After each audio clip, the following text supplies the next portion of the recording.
त्यामध्ये भक्ती हा प्रकार असा आहे की भगवंताची मूर्ती समोर आहे, सुंदर पांडुरंग परमात्मा आहे किंवा आपल्या आवडीचं इष्ट आराध्य दैवत आहे, गणपती बाप्पा आहे, कृष्ण परमात्मा आहे, आज गुरुवारचा दिवस आहे, दत्त महाराज आहे, जो काही आपला इष्ट आराध्य दैवतेचा भाव आहे समोर.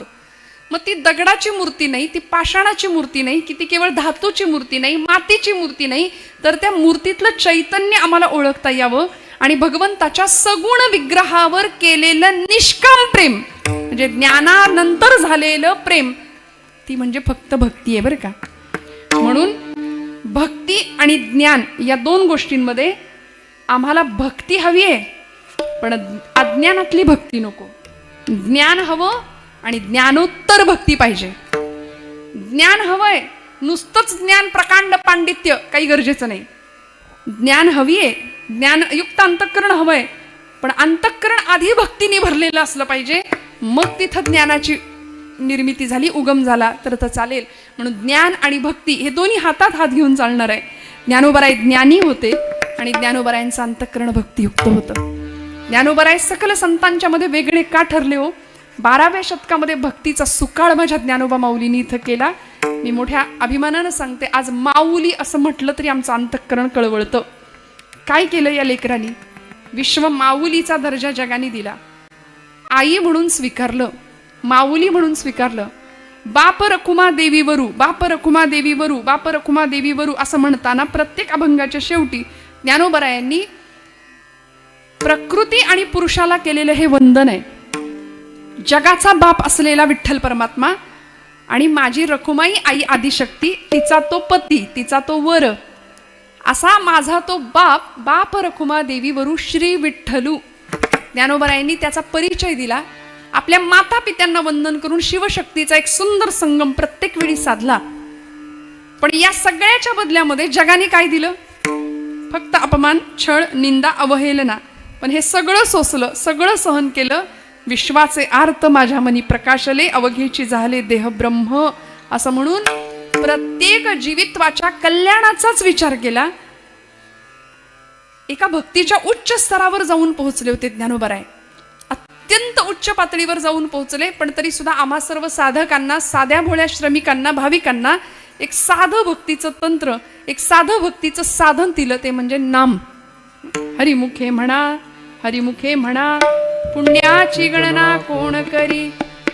झाली संध्या, संदेह माझा गेला. नाथांनी आम्हाला संध्या सांगितली वारकऱ्याची. आत्मा राम हृदयी प्रगटला,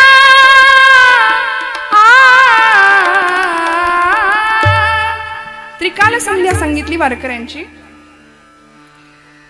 रोज तिन्ही त्रिकाल आम्हाला हरिपाठ म्हणता यावा. एका हरिपाठासाठी ज्ञानोबरायांचे 1000 वेळा पाय पकडले तरी ते कमी ठरणार आहेत. हरिनामाचा उच्चार 108 वेळा माऊलींनी हरिपाठात करून घेतलाय.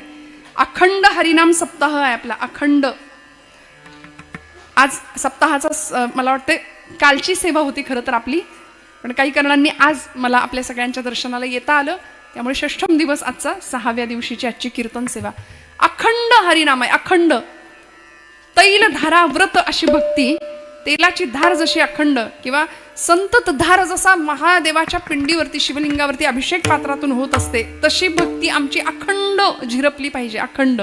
बरं ती कशी असावी? ती निष्काम असावी. ज्ञानोबरायांनी ती भक्ती केली.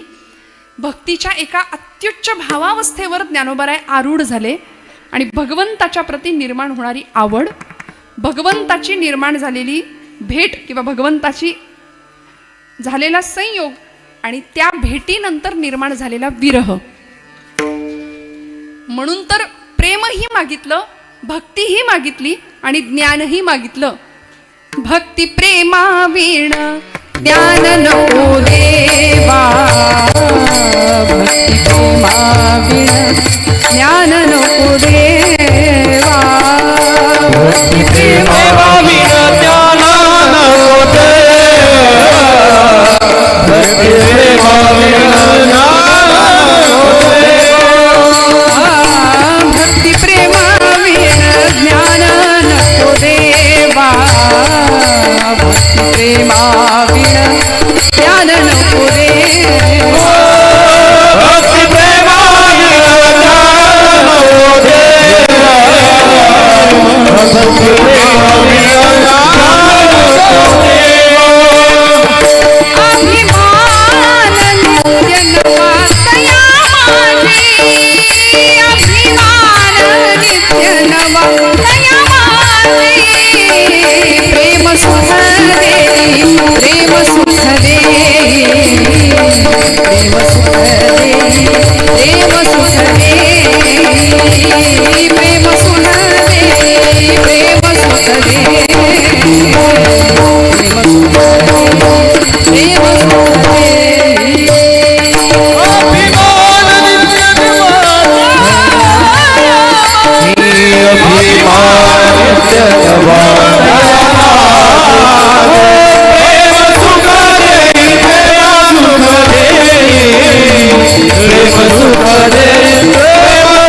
नको देवा अभिमान नित्य नवतया माझी अभिमान नित्य नवतया माझी अभिमान नित्य नवतया माझी भक्ती सेवा विरजन नको देवा अभिमान नित्य नवतया माझी अभिमान नित्य नवतया अभिमान नित्य नवतया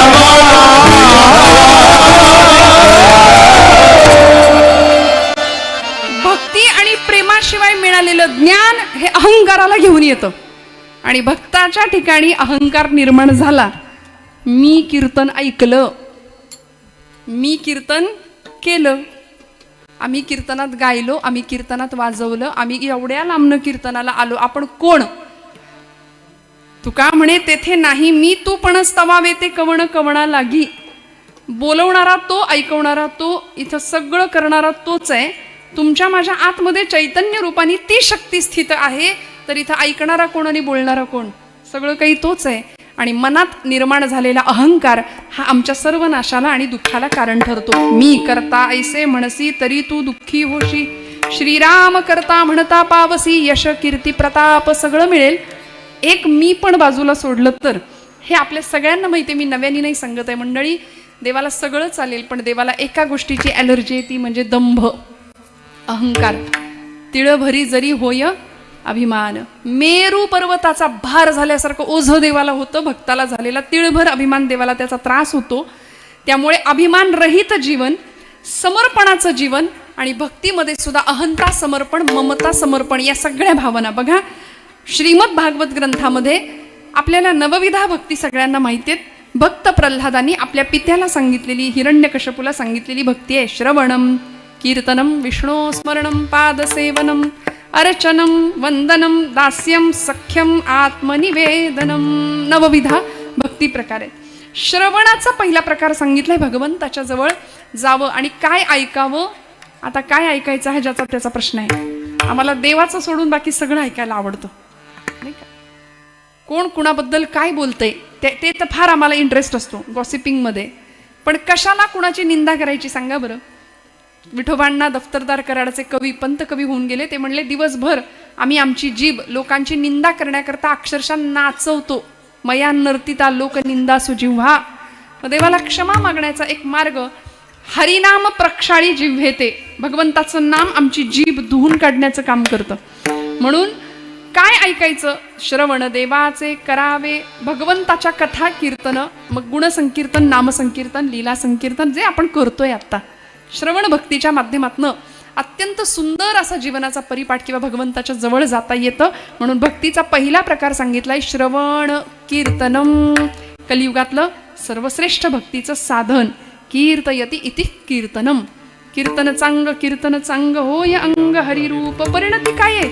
इथं आल्यानंतर काय काय मिळणार आहे बघा ना तुम्ही. इथं आल्यानंतर माणसाचा देव व्हायला सुरुवात होते. या धर्ममंडपामध्ये आपण बसलो की आपोआप आपला हृदय गाभारा बनतं आणि तिथं पांडुरंग येतो. होय अंग हरिरूप. ब्रह्मीभूत काय होत जे कीर्तन, ब्रह्मीभूत काय होत जे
काय मिळतं? शरीर ब्रह्मतत्वापर्यंत जातं. ब्रह्मीभूत काया होत असे कीर्तनी भाग्य तरी ऋणी देवाईसा. महाराज म्हणाले एखाद्या समाधी सुखामध्ये विराजमान होणाऱ्या योग्याला विचारा काय सुख आहे. महाराज म्हणतात समाधीचं सुख सुद्धा आम्ही ओवाळून टाकतो, असं कीर्तनाचं सुख आहे. समाधीचे सुख सांडा ओवाळूनी. इतका आनंद फक्त कीर्तन रसामध्ये, फक्त कीर्तन भक्तीमध्ये. म्हणून म्हटलं आपल्या सगळ्यांचं भाग्य आहे इथं येऊन भगवंताचं श्रवण आम्ही करतोय. अर्जुनाने 18 अध्यायी गीतेचं श्रवण केलं, परिणाम झाला, जीवन परिवर्तन झालं. सुरुवातीला कर्तव्य परान्मुख, कर्तव्य विन्मुख असलेला अर्जुन भगवंतांना सांगितलं मध्ये रथ घे देवा. मध्ये रथ आल्याबरोबर आपलेच आपतेष्ट समोर दिसतात आणि भगवान म्हणतायत, अर्जुन म्हणतो देवा मी लढू शकत नाही, माझे हातपाय गळून गेले, आता माझ्या घशाला गोरड पडली, माझीच माणसं समोर आहेत, आपली माणसं समोर आहेत, मग मी यांच्याशी कसा लढू सांग. भगवंत म्हणाले आपली आहेत तर मग समोर का उभी आहेत. आपली आहेत तर आपल्या बाजूला पाहिजेत ना. हे धर्म आणि अधर्माचं युद्ध आहे. अर्जुना तुला कळत नाही म्हणून 18 अध्यायी गीतेचा प्रपंच करायला लागला अर्जुनासाठी. अर्जुनाचं निमित्त झालं, खरं तर तो सगळा आपल्यासाठीच आहे. पण भगवद्गीता आपण हातात घेत नाही, अवघड वाटते. गीता हे सुवर्ण आहे आणि मग या सोन्यावर ज्ञानोबरायांनी चढवला किंवा अलंकार.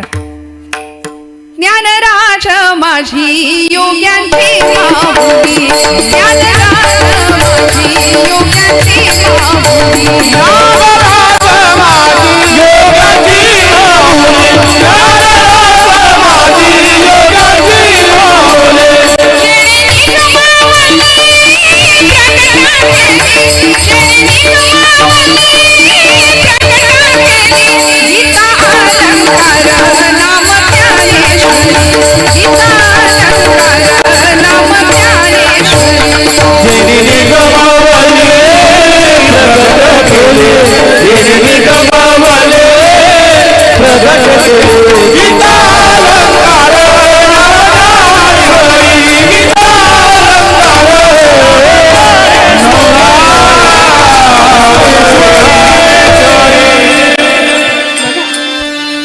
गीतेवर चढवलेला अलंकार ज्ञानोबरायांनी ज्ञानेश्वरी दिली, पण तीही आम्ही हातात घ्यायला तयार नाही. किती कर्मदरिद्री आम्ही.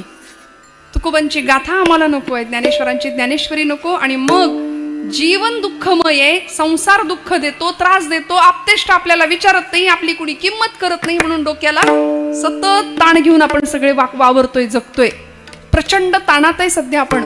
आहेत की नाही हो म्हणा. आता नाही ना, आता कीर्तनात आहोत आपण. पण एरवी आमचा संसार आम्हाला प्रचंड त्रास देतोय, प्रचंड टेन्शन देतोय, ताण, फ्रस्ट्रेशन. अगदी लहान लेकरू सुद्धा टेन्शन मध्ये असतं.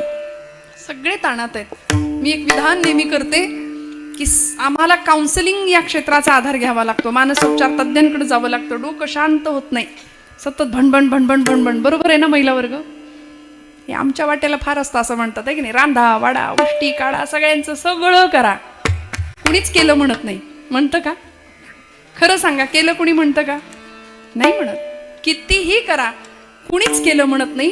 पण माझे ब्रह्मचैतन्य महाराज म्हणतात प्रपंचासाठी किती करा कुणी केलं म्हणणार नाही, माझ्या रामासाठी थोडं करा, तो लक्षात ठेवेल, तो लक्षात ठेवेल. पण आमचं दुर्दैव असं आहे, संतांनी आम्हाला सगळं दिलंय. करतळी आवळे तैसा हरी, इतकं सोपं करून परमार्थ दिला. पण तरी सुद्धा ब्रह्मचैतन्य गोंदवलेकर महाराज आपल्या सातारचे संत आहेत. महाराज बसले की त्यांना भेटायला लोक यायचे. आपल्यासारखी साधी भोळी प्रापंचिक मंडळी जीवनातल्या सगळ्या कटकटी तिथं घेऊन आपण जातो. संतांकडे आपण जातो कशाला? एवढ्या करताच जातो. संतांकडं मुक्तीचं दान मागण्याकरता जावं खरं, पण आपण तिथं जाऊन पण आपला प्रपंचच तिथं नेतो आणि रडत बसतो. महाराज खंत करायचे की अरे, म्हणायचे बाबांनो, मी इथं हिरे माणकं रत्न मोती विकायला बसलोय, मी तुम्हाला वाटायला बसलोय आणि माझ्याकडे येणारं सगळं गिराईक हिंगजिऱ्याचं आहे. सगळे ते हिंगजिरी मोरी एवढंच घ्यायला येत आहेत. आम्ही विनाकारण रडत बसतो की नाही. विनाकारण कुठल्याही गोष्टीला, म्हणजे आम्ही बऱ्याचदा नकारात्मकतेकडे आमचं जीवन जातं. ज्ञानोबरायांकडे थोडं बघा ना. समाजाने अतोनात हाल केले, संन्याशाची पोरं म्हणून विटंबना केली. तुम्ही जगता कशाला रे? तुम्हाला जगण्याचा सुद्धा अधिकार नाही म्हणून कायम छळ आणि अपमान झाला. पण तरी सुद्धा विश्वात्मक भगवंताकडे विश्वाचं कल्याणच मागितलं, जे खळांची व्यंकटी सांडो. ब्रह्मचैतन्य महाराजांच्या चरित्रातली गोष्ट आहे. महाराज त्या गोंदवल्यामध्ये एक ज्योतिषी आले होते बरं का. आता माझा त्या शास्त्राला विरोध नाही, ते शास्त्र आहे, पण तरी सुद्धा आपण बऱ्याचदा एखाद्या गोष्टीच्या आहारी जातो. त्या ज्योतिष बुवांना भेटायला सगळी माणसं गेली, कुणी आपलं प्रत्येक जण आपापलं भविष्य विचारतोय. त्या ज्योतिष बुवांकडे जाऊन, त्या शास्त्री बुवांकडे जाऊन सगळेजण आपापलं भविष्य सांगतायत, हात दाखवतायत, हस्तरेषा. एक वाक्य परवा वाचलं, मत देखो हातों की लकीरों को, मत देखो हाथों की लकीरों को, नसीब तो उनके भी होते हैं जिनके हाथ नहीं होते. हा, आम्ही विनाकारण आयुष्यात इतकी नकारात्मकता घेऊन बसलो. मग कधीतरी ज्यांच्याकडे खरंच काहीच नाही अशांकडे बघावं, आपल्याला कळेल देवाने आपल्याला काय दिलं, किती दिलं. ब्रह्मचैतन्य महाराजांना कळालं, सगळं गोंधवले. पंचकृषीतला सगळा परिवार हा सगळा त्या शास्त्री बुवांकडे जातोय. म्हणले मी पण जातो एक दिवस. महाराज गेले, पत्रिका घेऊन. पत्रिका दाखवली. म्हणाले शास्त्री बुवा एवढी पत्रिका बघा.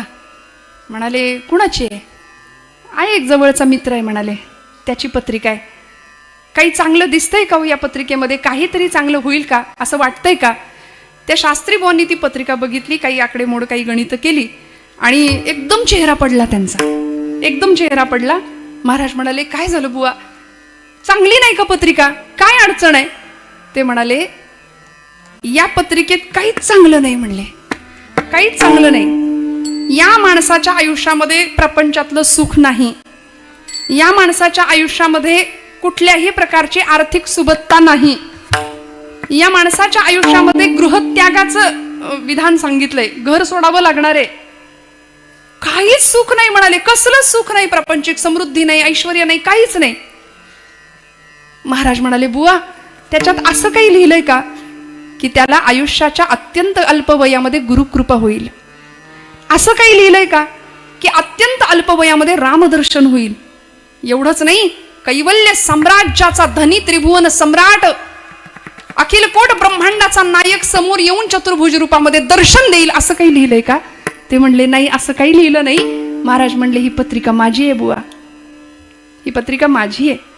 मग मला सांगा, संतांच्या आयुष्यामध्ये सुद्धा अनेक प्रतिकूलता आल्या, पण तरी सुद्धा जीवनाचं गंतव्य गाठलं. भगवंताविषयी आवड निर्माण झाली, भगवंताविषयी आवड निर्माण झाली. आमची अडचण इथं होते, आम्ही श्रवण भक्तीपासून सुरुवात करतो पण तिथंच थांबतो. पुढे कीर्तन भक्ती आहे, पुढे नामस्मरण भक्ती आहे, श्रवणम कीर्तनम विष्णू स्मरणम पादसेवनम अर्चन भक्ती आहे, दास्य सख्य आणि मग आत्मनिवेदन. मग तो राम आतमध्ये येणार आहे. आत्माराम ज्याला म्हटलंय, आत्माराम हृदयामध्ये कधी प्रकट होईल? ते चैतन्य हृदयातलं कधी जाणवेल, कधी दिसेल? माऊलींना ते दिसलं. म्हणून भगवंताची आवड निर्माण व्हावी लागते आणि आवड निर्माण होण्याकरता कारण आहेत. आवड अशीच नाही निर्माण होत. आज तुम्ही आम्ही सगळे इथे आलोत का? आपल्याला कीर्तनाची आवड आहे. मी हात जोडून सांगते, कीर्तनकारांवर प्रेम नाही केलं तरी चालेल बरं. कीर्तनकार असंख्य आहेत, येतील जातील, पण ही गादी आहे ना ती अनादी काळापासून चालत आलेली आहे. मी कृपा करून हात जोडून आपल्याला मागणं मागते की या गादीवरचं प्रेम आपलं कधीच कमी होऊ देऊ नका. या गादीवरची निष्ठा आपली कधी कमी होऊ देऊ नका. कारण ही नवविधातली सर्वश्रेष्ठ भक्ती कलियुगातलं अत्यंत सुंदर साधन आहे. आज अनेकांना वाटतं ज्याला काही येत नाही त्यांनी कीर्तन करावं, ज्याला काहीच जमत नाही ती आमची तरुण भावंड धोतर नेसतात. असं नाहीये. वेल एज्युकेटेड माणसं इथं आपण बघताय, रोज त्यांची कीर्तन आपण श्रवण करताय. महाराष्ट्रातली नामवंत कीर्तनकार मंडळी इथं येत आहेत आणि आमच्या तरुण पिढीने, आज बरीच मंडळी तरुण सहभाग आहे इथं, कार्यकर्ते तरुण आहेत. पण सगळ्यांचा जर ओघ इकडं आला ना तर भारत ही देवभूमी आहे. ही जगाला ओरडून सांगण्याची गोष्ट नाही, ती लागणारच नाही, सांगणार नाही. ही देवभूमी आहे. देवाने इथं जन्म घेतला, संतांना इथं जन्म घ्यावा असं वाटला. बरं, देवच संत रूपाने प्रत्येक कुळात अवतीर्ण झाले, प्रत्येक जातीत अवतीर्ण झाले आणि आमचं दुर्दैव आम्ही त्यांनाही जातीपातीत वाटलं. इतके आम्ही नतद्रष्ट. संतांनाही आम्ही जातीपातीत वाटलं. ज्ञानोबा अमुक जातीचे, गोरोबा काका अमुक जातीचे, सेनानावी अमुक जातीचे. झालं कल्याण. जातीचं राजकारण करत बसलो. मग ज्ञानोबारायांनी काय करावं? किती वाईट वाटत असेल ज्ञानोबारायांना. ज्ञानोबारायांनी आम्हाला भक्तीची उच्च अवस्था गाठायला शिकवली आणि माणूस नावाचा प्राणी इथं येऊन आयुष्याचं असं नुकसान करून एक दिवस निघून जातो. गेला गेला बापुडा व्यर्थ गेला. या न्यायाने जीवन रसातळाला कधी जातं कळत नाही. जीवनाच्या उत्थानाचा मार्ग संतांनी सांगितला, ज्ञानोबरायांनी तो गाठला आणि भगवंताशी एक विशिष्ट नातं जोडलं. विरहिणी प्रकरणातले अनेक अभंग लिहिले. देवाचा इतका आठव यावा, देवाची इतकी आठवण यावी आणि त्या आठवणीने ज्ञानोबराय ढसढसा रडायचे. सुंदर भाव व्यक्त केला अभंगाच्या प्रथम चरणापासून. जीवाची या जीवा प्रेम भावाची या भावा जीवाची या जीवा प्रेम भावावी जीवाची या जीवा प्रेम भावाची जीवाची या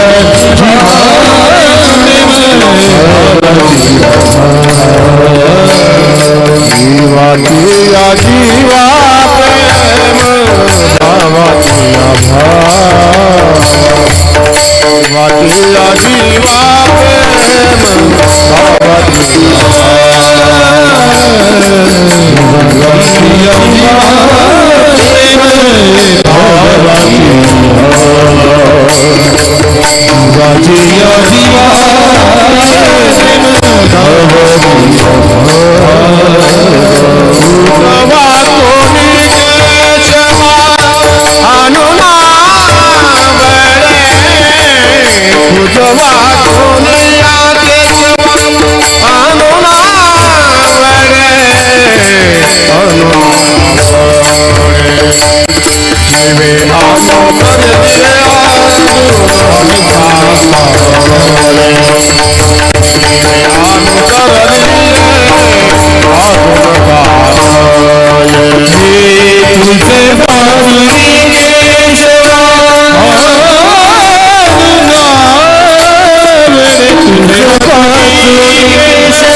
जीवाची या जीवा जीवाची या जीवा प्रेम भावाची या भावा तुझ वाचुनी केशवा अनुनावडे.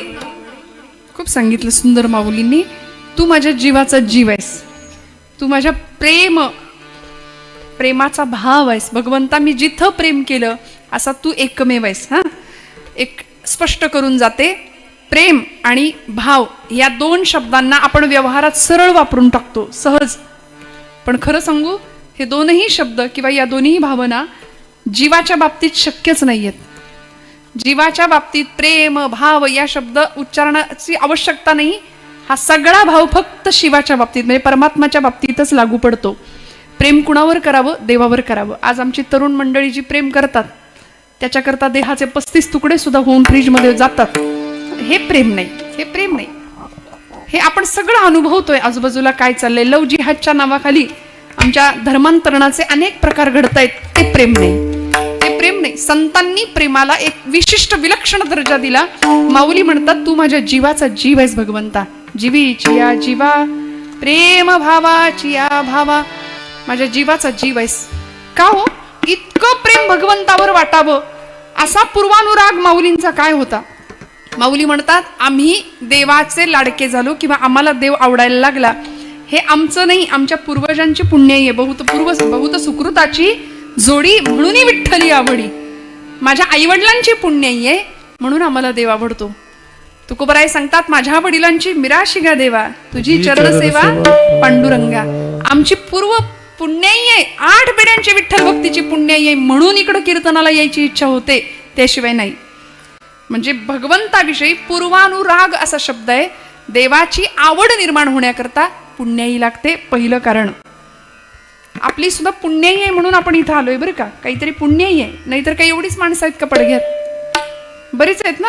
मग ती सगळी आली तर आपल्याला किती मोठी व्यवस्था करावी लागेल. आपली पुण्याई आहे म्हणून आपली पावलं इकडं आली. दुसरं कारण आहे परंपरा. मोठी दिव्य परंपरा तुकोबरायांची होती, ज्ञानोबरायांची परंपरा होती, अनेक संतांची परंपरा होती. प्रज्ञाचक्षु संतश्रेष्ठ श्री गुलाबराव महाराज परंपरेचा वैभव. घरामध्ये उपासना आहे, भक्ती आहे, नामस्मरण आहे अखंड. त्यामुळे परंपरेने देव आवडायला लागतो. देव असा नाही आवडत, परंपरा असावी लागते. पूर्वजांची काहीतरी पुण्याई असावी लागते, परंपरा असावी लागते. 8 पिढ्यांची विठ्ठल भक्तीची विश्वंभर बाबांपासून असलेली तुकोबऱ्यांची परंपरा होती दिव्य. तिसरं कारण आहे श्रवण. नवविधातला पहिला प्रकार, भगवंताचं श्रवण केलं पाहिजे. म्हणजे देव आवडावा याकरता काय कारण? श्रवण. देवाचं चांगलं ऐकलं पाहिजे ना, देवाचं नाम ऐकलं पाहिजे, गुण ऐकले पाहिजेत. षड्गुणैश्वर्य संपन्न असला तो परमात्मा आहे, मग त्याचे गुण आपण ऐकले पाहिजेत, तेव्हा देव आवडेल आपल्याला. आपल्याला देव सोडून सगळं आवडतंय सध्या. आपल्याला प्रपंच फार आवडतो. प्रपंच आवडीचा आणि परमार्थ सवडीचा, हे असलं आपलं विधान आहे. वास्तविक झालं पाहिजे उलट. प्रपंच सवडीचा आणि परमार्थ आवडीचा झाला पाहिजे. पण आम्हाला देव नाही आवडत, याचं कारण आम्ही देवाचं श्रवण नाही करत. देवासंबंधाने श्रवण करावं. तिसरं कारण, पहिलं कारण सांगितलं पुण्याई, दुसरं परंपरा, तिसरं श्रवण. आमच्या रुक्मिणी मातेनी काय श्रवण केलं?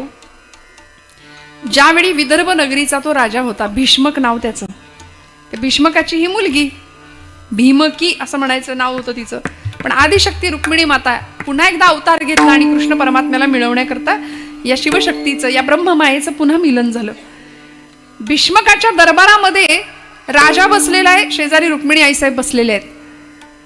सगळा दरबार भरलेला आहे आणि राजाच्या डोक्यावर किंवा चेहऱ्यावरती चिंतेची रेष दिसली. त्या दरबारामध्ये एक भाट आला होता, स्तुती पाठक कीर्तिनामा नावाचा एक भाट आला आणि त्यांनी राजाला विचारलं, राजेसाहेब कसली चिंता लागली आहे तुम्हाला? तेव्हा भीष्मक राजा म्हणाला, माझ्या चिंतेचं कारण हे माझ्या शेजारी बसले म्हणले. कोण बसलं होतं? रुक्मिणी माता बसली होती. अजून लग्न व्हायचंय, विवाह व्हायचंय, म्हणून पित्याला लागलेली काळजी. आता मुलीचं लग्न म्हणजे पित्यासाठी काळजीचं कारण आहे ना. आमच्या नारदीय कीर्तनामध्ये आम्ही आर्या वृत्त गातो. मोरोपंतांची एक आर्या आहे. उपवर कन्या होता पितयाच्या काळजास कातरते, कातर सासर सागर, कातर सासर सागर, जाय कशी पार हेची कातरते. उपवर नको, आता रामारामा नको नाही का. उपवर कन्या होता, ते वाजवतात नेहमी नारदीय कीर्तन. उपवर कन्या होता पितयाच्या काळजास कातरते. बापाच्या काळजाला काळजीची कात्री लागते मुलगी वयात आली किंवा लग्नाची झाली की. आणि पूर्वीचा काळ होता 8 वर्षात भवेत कन्या. 8 वर्षाची मुलगी झाली की ती विवाहाला उपवर झाली. आता 8 दुने 8 त्रिक 8 चोक 8, जाऊ दे का पुढे, अजून काही त्याला आता बंधन राहिलेलं नाहीये. पण आपली शास्त्र परंपरा आहे, कन्या उपवर झाली की आपल्या पित्याच्या हृदयाला काळजीची कात्री लागते की कसं होईल, तिचं काय होईल. आणि ते नातं इतकं छान आहे मुलीचं आणि बापाचं, पित्याचं. ज्यांना मुली आहेत त्यांना माहिती आहे. हा, आताची मुलगी कायद्याचा आधार घेते म्हणा, नाही का, ती सुद्धा कायद्याचं संरक्षण घेते, पण हरकत नाही. पण ते नातं भाव पातळीवर आहे. त्यामुळे भीष्मक राजाला चिंता लागली होती, माझ्या बाळाचं कसं होईल, कारण इतकी रूपसंपन्न आहे, गुणसंपन्न आहे. त्यामुळे असा आर्यावर्तामध्ये एकही मुलगा किंवा असं स्थळ तिला मिळेना, कसं व्हायचं हिचं, म्हणून चिंता लागलेली. तेव्हा तो भाट आला आणि राजाची चिंता ऐकून घेतली आणि म्हणाला, राजेसाहेब कसली चिंता करताय? रतीलाही, म्हणजे रतीपेक्षा सुंदर असलेली तुमची ती रुक्मिणी, पण तुमची रुक्मिणी ज्याच्यावर ओवाळून टाकावी असा मदनाचा पुतळा बघून आलोय आत्ताच. राजस सुकुमार मदनाचा पुतळा, राजस सुकुमार मदनाचा पुतळा, राजस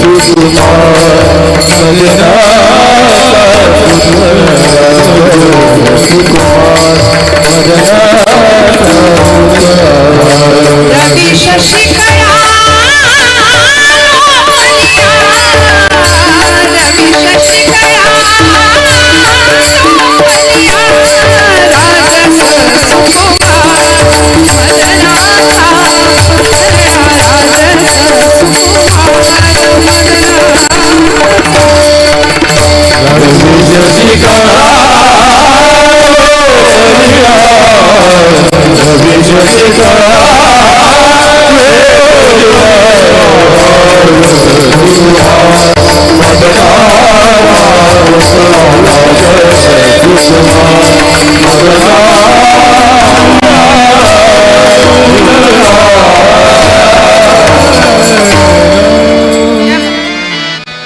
इतका सुंदर आहे भगवंत, इतका सुंदर आहे चंद्राहुनी शीतल रविहुनी सोज्वळ तेणे मज केवळ वेधियेले. किती गोड आहे भगवंत. भगवंताचं रूप गुण कीर्ती वर्णन करता करता करता तो भाट समाधी लागली त्याचं वर्णन करता करता, आणि ते वर्णन ऐकता ऐकता रुक्मिणीची समाधी लागली. मग तिची ती अवस्था पाहिली आणि विवाह निश्चित झाला. पण तिने एक पत्र लिहिलं होतं देवाला. श्रीमद भागवत महापुराण ग्रंथामध्ये ते पत्र उपस्थित आहे. 7 श्लोकांचं पत्र आहे. त्यातला पहिला श्लोक आहे, श्रुत्वा गुणान भुवन सुंदर शृण्वतांते निर्विश्य कर्ण विवरैर हरतोंग तापम रूपम दृशाम दृशिमताम अखिलार्थलाभम त्वय्यच्युता विशती चित्तम पत्रपम मे. श्रुत्वा गुणान, तुझे गुण मी श्रवण केलेत देवा. तुम्ही कसे आहात, त्रिभुवनात सुंदर आहात, हे मी पाहिलं नाही, मी फक्त ऐकलंय. ऐकल्यामुळे काय निर्माण झाला, पूर्वानुराग निर्माण झाला. म्हणून पूर्वानुराग म्हणजे देवाची आवड निर्माण होण्याची कारण सांगते मी आपल्याला. पहिलं कारण सांगितलं पुण्याई, दुसरं कारण सांगितलं परंपरा, तिसरं कारण सांगितलं श्रवण, आणि चौथं कारण आहे सत्संग. विठ्ठल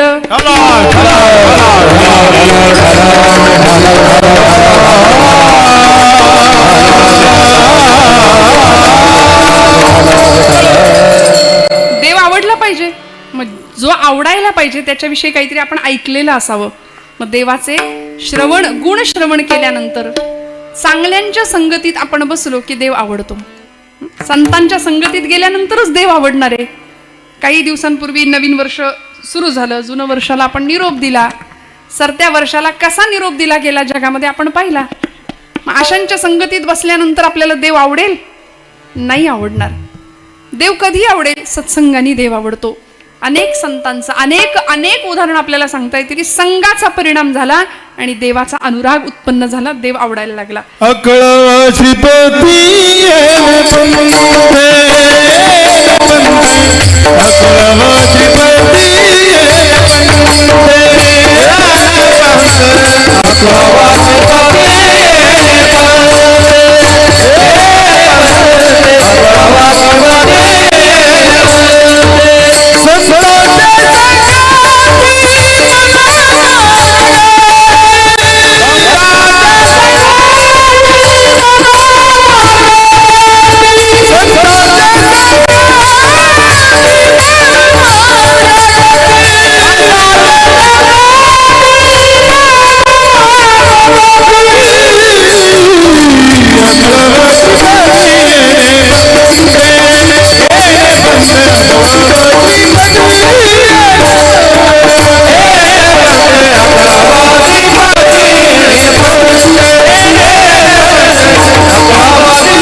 संगती मनोमार्ग गती आकळावा श्रीपती येणे पंथे. या पंथावरच देव आकळू शकतो, कळू शकतो. आम्हाला देवाची ओळख निर्माण होऊ शकते.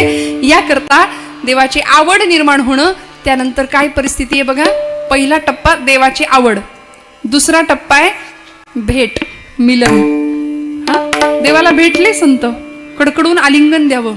पंढरीश पांडुरंग परमात्म्याला नामदेव महाराज पांडुरंगाला कडकडून आलिंगन द्यायचे. ज्ञानोबा आहे. मिलनाची अवस्था आहे. देव भेटल्यानंतर होणारा आनंद वेगळा आहे. आणि त्यानंतर भक्तीचा तिसरा टप्पा जो सगळ्यात श्रेष्ठ आहे, जो भाव ज्ञानोबरायांनी या अभंगात व्यक्त केलाय, तो म्हणजे विरह. म्हणजे भेटल्यानंतर जेवढं प्रेम उत्कट अवस्थेला पोचत नाही ते विरहात पोचतं.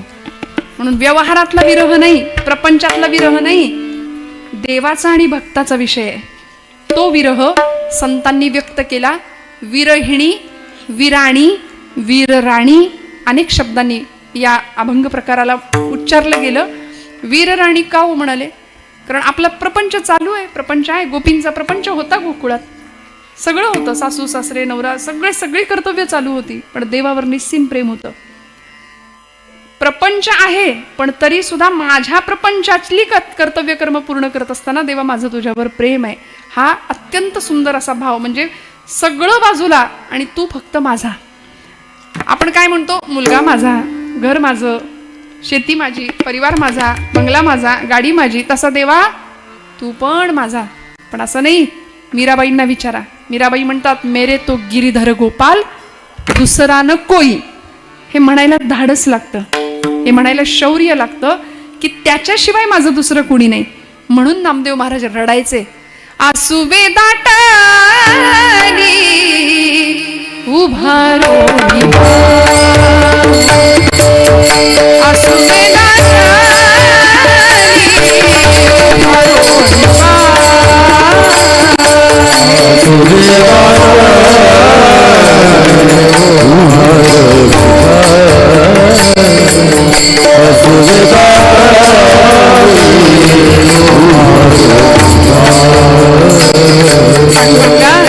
सख्या कधी भेटशील रे मला. रात्रंदिवस नामदेव महाराजांनी वाट पाहावी. पांडुरंग येत नाही, पांडुरंग जेवत नाही म्हणून डोळ्यातून घळघळ अश्रुधारा व्हाव्या. आपण रडलो का देवासाठी? कधी नाही. आपण आपल्या पोरासाठी रडलो, आपण आपल्या सुनेसाठी रडलो, प्रपंचासाठी रडलो, पण देवासाठी रडणं याला विरह म्हणतात. आसुवे दाटानी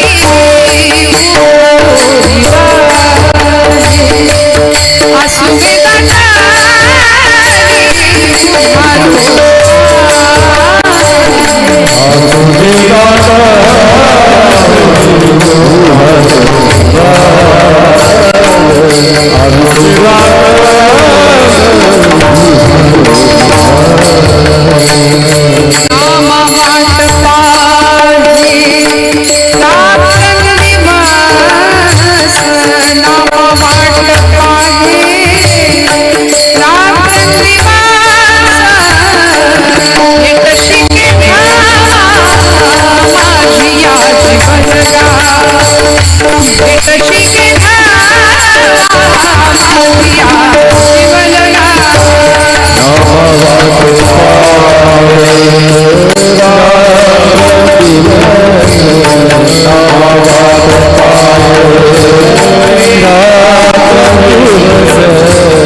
ज्ञानोबरायांचा होता.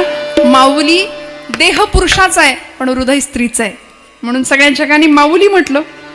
तसंच ज्ञानोबरायांची स्वतःला कन्या म्हणून घेणारं विदर्भातलं व्यक्तिमत्व प्रज्ञाचक्षु संतश्रेष्ठ श्री गुलाबराव महाराज माधांचे संत आहेत.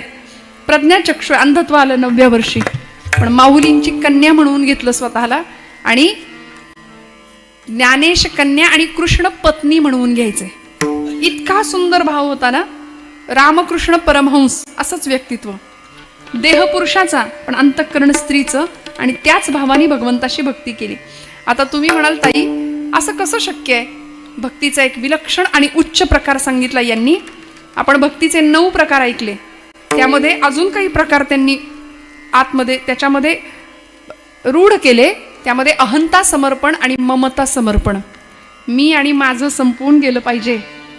लालन भक्ती आहे, वात्सल्य भक्ती आहे. यशोदेची भक्ती कशी होती हो? वात्सल्य भक्ती होती. म्हणून तर ज्या दिवशी गोकुळ सोडून भगवंत निघाले ना, त्यानंतर भगवंत मथुरेत राहिले, मग द्वारका स्थापन झाली, द्वारकेत राहिले. यशोदा मातेला कळलं नव्हतं का हो? ज्यावेळी माती खाल्ली म्हणून तोंड उघड सांगितलं त्यावेळी मुखामध्ये ब्रह्मांडाचं दर्शन झालं. त्याच वेळी यशोदा मातेला कळलं होतं की हे ब्रह्म आहे, याला मी माझा पुत्र समजतीये पण हे परब्रह्म आहे. पण परत मायेचा पडदा आला. ज्या दिवशी कालियाला संपवलं त्या दिवशी कळलं होतं की हे परतत्व आहे, हे परब्रह्म आहे, हा माझा पुत्र नाहीये. पण परत मायेचा पडदा आला म्हणून कान्हा म्हणून कुशीत घ्यायची. पण ज्या दिवशी कळलं की उद्धवांनी सांगितलं तुम्ही ज्याला तुमचा पुत्र समजताय तो पुत्र नाही, ते परतत्व आहे, परब्रह्म आहे, निर्गुण निराकार, ते सगुण साकार होऊन तुमच्या माझ्यासाठी आले, ज्ञान करून घ्या. यशोदा मातेनी देवावर इतकं प्रेम करावं, द्वारकेत गेल्यानंतर भगवंत ढसाढस रडायचे आईच्या आठवणीने. लालन वात्सल्य भक्ती आहे, भक्तीचा उच्च प्रकार आहे. देवाला पुत्र स्वरूपामध्ये समजणं. किती प्रेम करावं यशोदा मातेनी. यशोदा माता सांगायची, निरोप पाठवायची उद्धवाबरोबर की माझ्या कृष्णाला सांगा द्वारकेमध्ये सगळ्या राजश ऐश्वर्यामध्ये तू आहेस, नोकर दास दासी सगळे तुझ्या सेवेला हजर आहेत, 16,108 नायिकांचा तू पती आहेस, तुला काय कमी आहे, सगळी सुख आहेत. पण कधीतरी कृष्ण परमात्म्या मला तुझी आई नाही होता आलं, पण तुझी दाई म्हणून तिथं कामाला काही गरज लागली तर मला बोलावशील का रे? तिथं काही झाडलोट करायला, काही केरवारे करायला, काही काम करायला एखादी बाई कमी असेल तर मला बोलावशील का? तुझी आई नाही होता आलं पण तुझी दाई म्हणून तिथं सेवा करीन.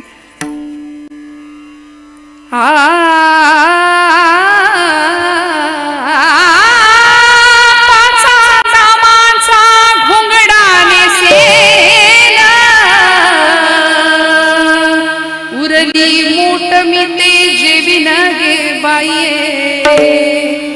कामारी कामारी कामारी भुवन, कामारी कामारी कामारी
तुझी कामारी होऊन सेवक होऊन राहीन हा भाव आहे यशोदा मातेचा.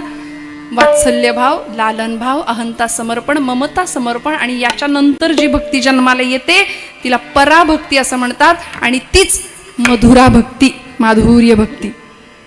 आणि ही भक्ती गोपींनी केली गोकुळामध्ये. जीवाचा जीव होता तो, म्हणून तर तो सुद्धा चोरी करण्याच्या निमित्ताने त्यांच्याकडे यायचा. एक पाय नाचीव रे गोविंदा म्हटले की एका पायावर अखिल कोट ब्रह्मांडाचा नायक नाचून दाखवायचा. तुला गोडभर ताक देईन, लोण्याचा गोळा देईन म्हटलं की तो नाचून दाखवायचा. इतकं प्रेम करावं. जीवीची या जीवा प्रेम भावा चिया भावा, तुझं वाचुनी केशवा अनुनावडे, अशी अवस्था गोपींची होती. का हो? त्याचं कारण ज्ञानोबराय सांगतात अभंगाच्या दुसऱ्या चरणात. जीवे अनुसरणीये अजुनी गण, जीवे अनुसरणीये अजुनी गण, जीवे अनुसरणीये अजुन पाय,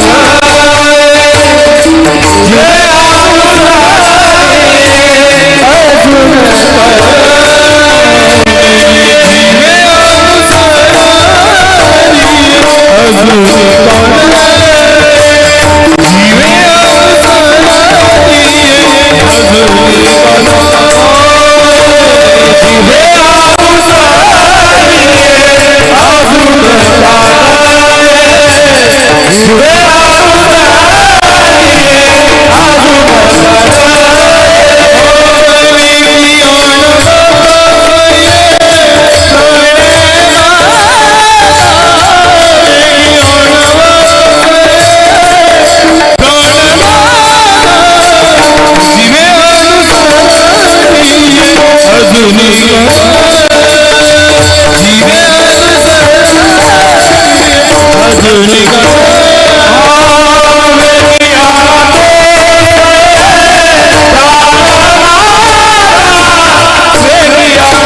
सरलिये अजुनिका नये, वेगी आणावा तोस ये प्राणू माझा. अवस्था विलक्षण आहे. देवर्षी नारदांनी भक्तिसूत्र लिहिला. भक्तिसूत्र नावाचा ग्रंथ लिहिला. 84 भक्तीची सूत्र त्याच्यामध्ये लिहिली आणि देवावर प्रेम कसं असावं त्याचं उदाहरण सांगताना श्रेष्ठ उदाहरण सांगितलं. यथाव्रज गोपिकानाम, गोकुळातल्या गोपींचं जसं देवावर प्रेम होतं तसं आमचं प्रेम असलं पाहिजे आणि आपण सगळे आता राधा भावातच असलो पाहिजे. म्हणून म्हणाल मधुरा भक्ती कशी आहे, आपण सगळे आता प्रकृती स्वरूपच आहोत बरं का. एकटं परब्रह्म आहे, पुरुष एकटाच आहे तो देव आणि आपण सगळे प्रकृती आहोत. त्यामुळे इथं पुरुष देहामध्ये जरी असली मंडळी तरी सुद्धा अंतःकरणामध्ये स्त्री भाव म्हणून अर्धनारी नटेश्वराची पूजा आहे आपल्याकडे.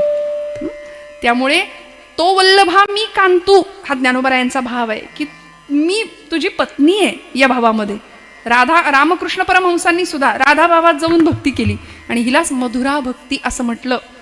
अत्युच्च भावाची अवस्था, गोपींचा भाव, मीरेचा भाव परमात्म्याप्रती सुंदर होता. ऐसे लागी लगन मीरा हो गई मगन अशी अवस्था. त्यामुळं विष जरी प्यायला दिलं ना, राणाने विष दिया मानो अमृत पिया, ही अवस्था भगवंताच्या भेटी करता होणारी भेट. तुकोबराय म्हणतात भेटी लागी जीवा लागलीसे असं. इतकी सुंदर विरहाची सुंदर ओढ निर्माण व्हावी, देव भेटावा आणि भेटल्यानंतर परत निघून जावा आणि मग निर्माण होणारी विरह अवस्था, ती अजून उच्च अवस्था, ती विरहिणी ज्ञानोबराय सांगतात. जीवे अनुसरली ये अजूनी का न ये वेगी आणावा तोस ये प्राणू माझा, माझा तो जीवाचा जीव, माझा प्राणाचा प्राण, मला कुणीतरी आणून द्या. ज्ञानोबा माऊली एका विरहिणीच्या रूपामध्ये जातात, त्या भावावस्थेवर आरूढ होतात आणि सांगतात. गोपींचं असंच व्हायचं बघा. ज्यावेळी भगवंत 11 वर्ष 4.5 महिने गोकुळात राहिले आणि देव गोकुळ सोडून निघून गेले. कोण आलं होतं न्यायला? तुम्ही जागे आहेत ना सगळे? अक्रूर न्यायला आले होते. अक्रूर न्यायला आले, रथ सज्ज, यशोदा मातेच्या नंद बाबांच्या अंगणासमोर भगवंत तयार आहेत. आदल्या रात्री काय अवस्था असेल देवाची हो. सगळ्यांना भेटत होते देव. गोठ्यामध्ये गेले, आपल्या गायींना भेटले.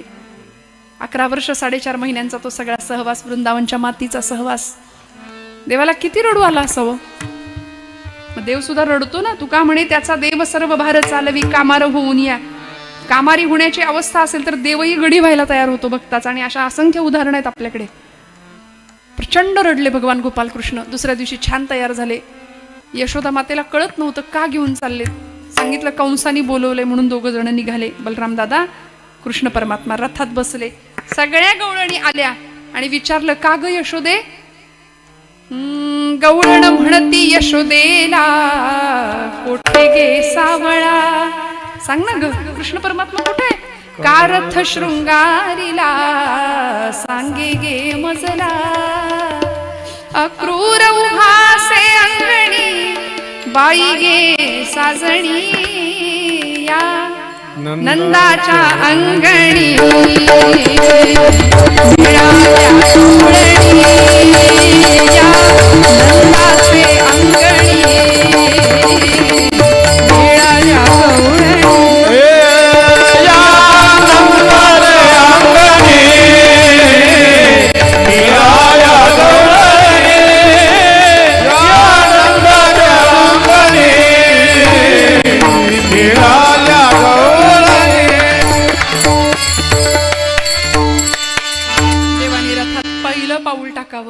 रथी चढले वनमाळी.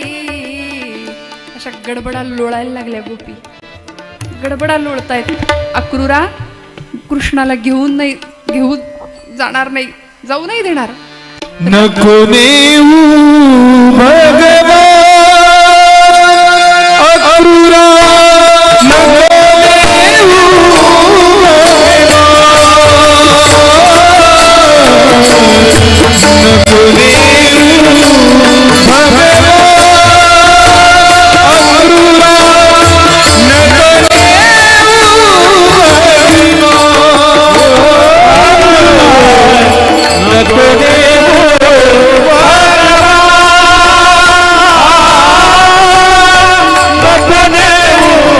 Oh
कोणाला घेऊन जाऊ नका, का तो आमच्या जीवाचा जीव आहे, तो आमच्या प्राणांचा प्राण आहे, तो आमचा प्रेम भाव आहे. प्रेम भावाची या भावा तुझं वाचुनी केशवा अनुनावडे, जीवे अनुसरली अजुनी का नये वेगी आणावा तो से प्राणू माझा. या अवस्थेला, या विरहाच्या अत्युच्च अवस्थेला पोहोचलेल्या गवळणी. पण ज्यावेळी भगवंत निघून गेले, काय अवस्था झाली गोकुळवासियांची. नयनीच्या उदकाने भिजली धरणी, आनंदाचे अंगणी. सगळी माती भिजून जावी गोकुळची. पण इतकं प्रेम भगवंतावर करावं, निघून गेल्यानंतर सुद्धा त्याच्या स्मृती गोकुळामध्ये जिवंत आहेत. आमचा देव फक्त कामापुरता असतो. म्हणून मी सुरुवात मगाशी म्हटलं सकाम भक्ती. आम्ही भक्तीच्या प्रांतात फार लबाड आहे. आम्ही मिशनपेक्षा कमिशनला जास्त महत्व देतो, नाही. भक्ती अशी असावी जी निष्काम भक्ती आहे, संतांची भक्ती. काहीच नको. महाराजांना मागता आलं असतं की पांडुरंग असा समोर उभा होता, महाराज म्हणले आम्ही सदैव सुडके, बरे झाले देवा निघाले दिवाळे. प्रापंचिक ऐश्वर्य नाही मागितलं, पण पारमार्थिक ऐश्वर्याचे धनी झाले आमचे संत मंडळी. पारमार्थिक ऐश्वर्य. आज आम्हाला सगळी सुबत्ता आहे, पण परमार्थाच्या बाबतीत आम्ही का बरं दरिद्री ठरतो. याचं कारण असं की संतांच्या वाटेवरनं चालण्याची इच्छा नाही.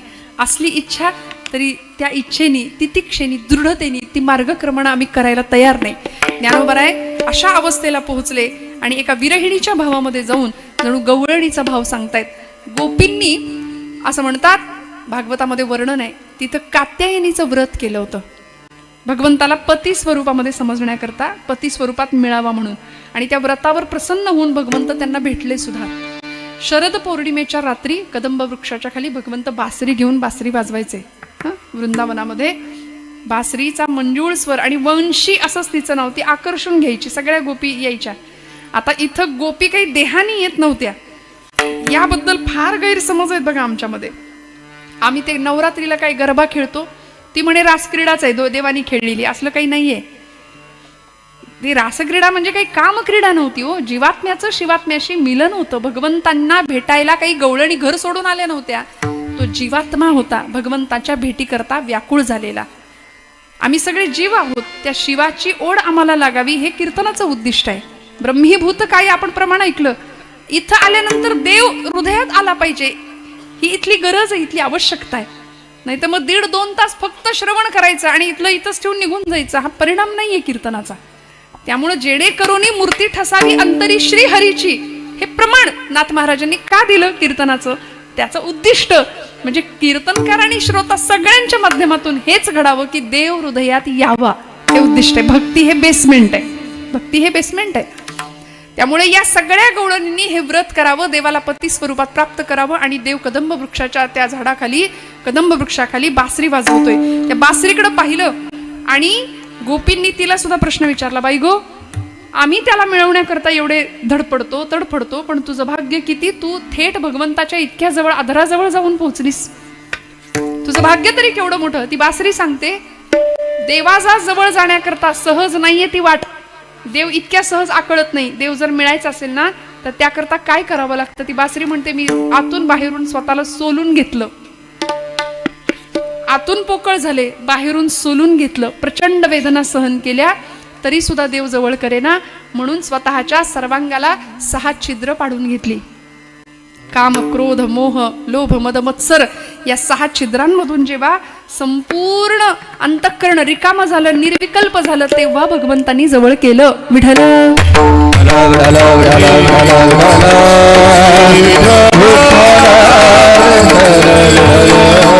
मग त्या प्राणसख्यानी, त्या आपल्या प्रेमास्पदानी, त्या भगवंतांनी आपल्यालाही जवळ करावं असं जर वाटत असेल तर आपल्याकडचे हे सगळे विकार नष्ट करावे लागतील. आणि त्या बासरीने किती सुंदर परिवर्तन घडवावं. गोपी धावत यायच्या, कसली जीवाला भूल पडे, कसली जीवाला भूल पडे, जीवाला भूल पडे,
त्या बासरीचा ध्वनी ऐकावा, सगळ्या गोपी कृष्णाला भेटायला याव्यात आणि आल्याबरोबर त्यांना असा निर्माण भाव झाला की आम्ही देवाला मिळवलं, धन्योस्मी असा भाव निर्माण झाला की देव आम्हाला मिळाला, झाला निर्माण अहंकार, देव प्राप्त झाला असा भाव मनात झाल्याबरोबर देव निघून गेले.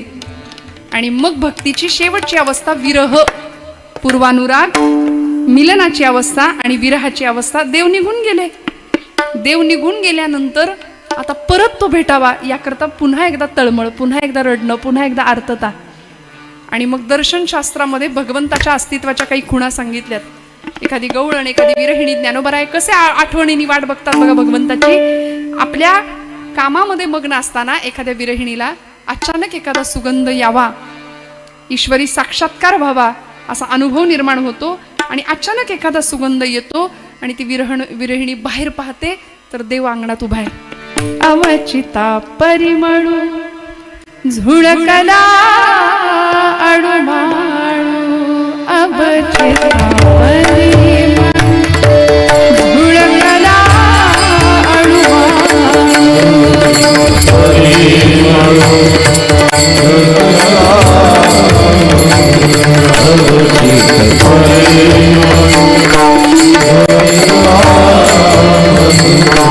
मी माणे गोपाळ, मी माणे गोपाळ, आला गे माये अवचिता परिमळू झुळकला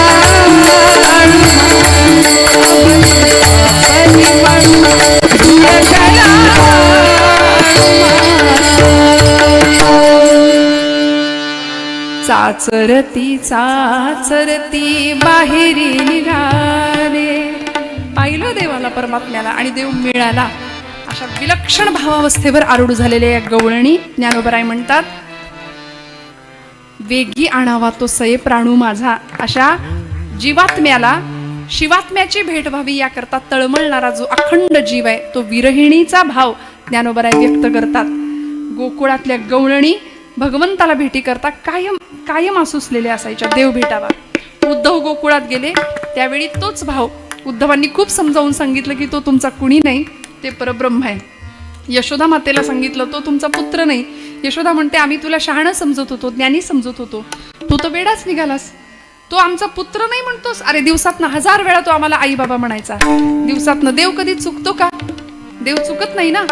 मग हा दिवसातनं कितीतरी वेळा माझ्या हातनं मार खायचा, चोरी करायचा, वस्त्र पळवायचा, खोटं बोलायचा.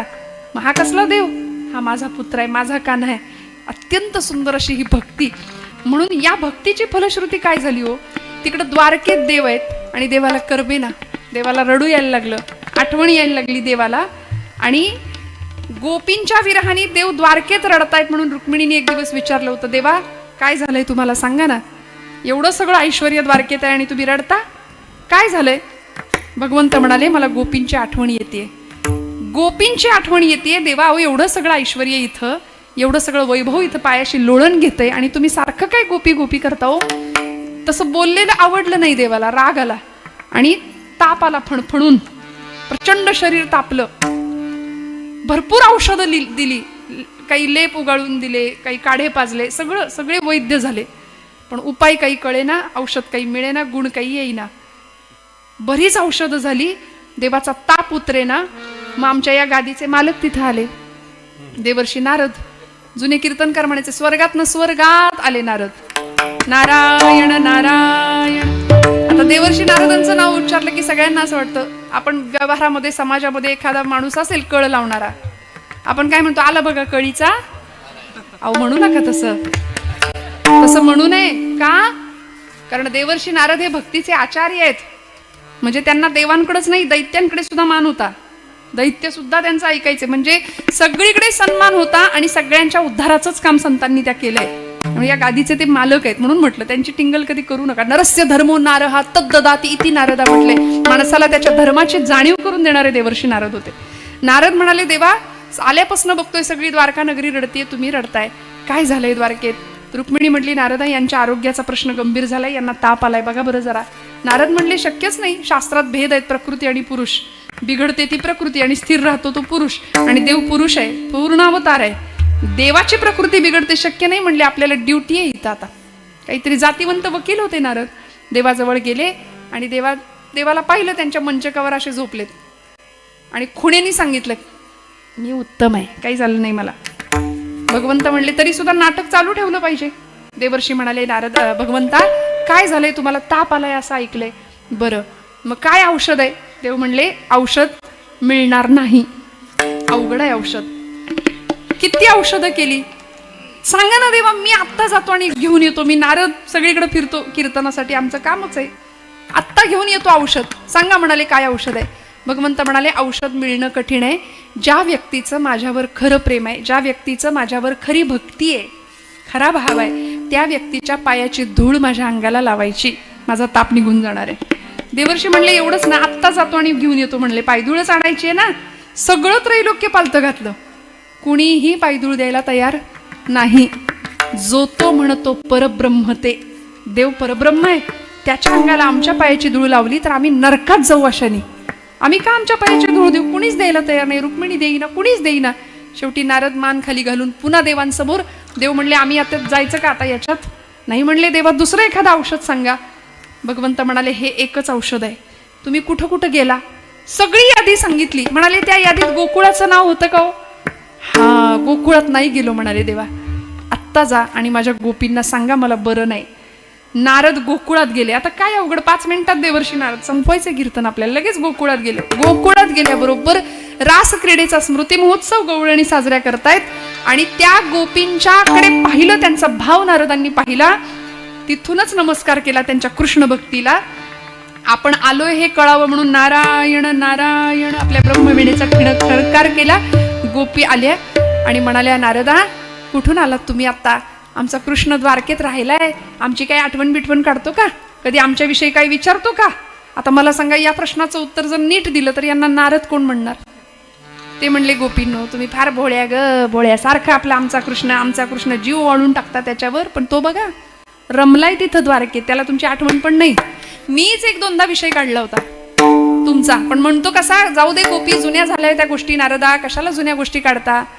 आता गोपी राग येईल तर त्या गोपी कसल्या? गोपी म्हणल्या, नारदा ठीक आहे, माणसाच्या मागं कामाचा व्याप वाढला की माणूस काही जुन्या गोष्टी विसरतो, असू दे, पण आहे तिथं तो चांगला आहे ना, त्याचं आरोग्य चांगलं आहे ना, त्याची तब्येत चांगली आहे ना. नारद म्हणले, ताप आलाय त्याला. ताप? मग औषध केलं ना, सगळं त्रैलोक्य पालतं घातलं, पण औषध मिळालं नाही. म्हणून त्याच्याच सांगण्यावरून इथं आलोय. गोपी म्हणल्या, नारदा आत्ताच तुम्ही म्हणालात आम्हाला विसरलाय आणि त्याच्या सांगण्यावरून तुम्ही गोकुळात आलात. बरं काय औषध आहे? प्रेम जयाचे मजवरी, ज्याचा भक्ती प्रेम भगवंतावर आहे, उच्च पराकोटीचं, त्याच्या पायाची धूळ देवाला लावायची, देवाचा ताप बरा होणार आहे. कुणीच पायधूळ दिली नाही, कुणीच नाही. गोपी म्हणाल्या, नारदा नाही कोणी दिली, तुम्ही कीर्तनकार ना? म्हणले, हा, मग तुमच्या पायाला नव्हती का धूळ? तुम्ही सगळीकडे फिरता. द्वारकेत स्फटिक माणक आहेत म्हणले, द्वारकेत माती नाही. मग म्हणे तुम्ही सगळीकडे भ्रमण करता, तुमच्या पायाला नव्हती का धूळ? नारद म्हणाले, खरं सांगू का, देव परब्रह्म आहे, कृष्ण परमात्मा पूर्णावतार आहे, त्याच्या अंगाला माझ्या पायाची धूळ लावली तर मी नरकात नाही का जाणार? देवर्षींच्या डोळ्यातलं पाणी पाहिलं आणि गोपींनी करावं काय एवढं ऐका की संपलं आपलं कीर्तन. गोपींनी त्या गोकुळाच्या त्या वृंदावनच्या धुळीमध्ये आपले पाय नाचवले, पाट्या पाट्या भरून नारदांच्या समोर ठेवल्या. आणि प्रत्येक गोपी सांगत होती, नारदा जिथं खरं भक्ती अंतःकरण आहे, जिथं खरं भक्ती प्रेम आहे ना, तिथं स्वर्ग आणि नरक या भावनेचा स्पर्शही होता कामा नये. म्हणून पाट्या भरून धुळीनी नारदांच्या समोर ठेवलेली प्रत्येक गोपी सांगते, या पाटीमध्ये, या टोपलीमध्ये जितके धुळीचे कण आहेत, तितके दिवस, तितकी वर्ष, तितकी युग तितकी जन्म आम्ही नरकात कुजून संपलो तरी चालेल, पण आमचा कृष्ण बरा झाला पाहिजे, आमचा कृष्ण बरा झाला पाहिजे. प्रत्येक गोपींनी ती पायधूळ भगवंताला द्यावी. आणि आज आम्ही ती वृंदावनातली माती, ती गोपीचंदन, ते प्रेम आजही आम्ही विठोबा परमात्म्यांनी सुद्धा पुढच्या अवतारामध्ये ज्यावेळी विटेवर उभा राहिला तेव्हा ते चंदन माथ्यावर मिरवलं, कारण त्याला भक्तीचा स्पर्श आहे. म्हणून मला असं वाटतं प्रेम कसं असावं. ज्ञानोबराय सांगतात की माझा भगवंत असा आहे, जीवे अनुसरलिये अजूनिका नये, वेगी आणावा तो सये प्राणू. माझा हा विरह कुठे संपला हो.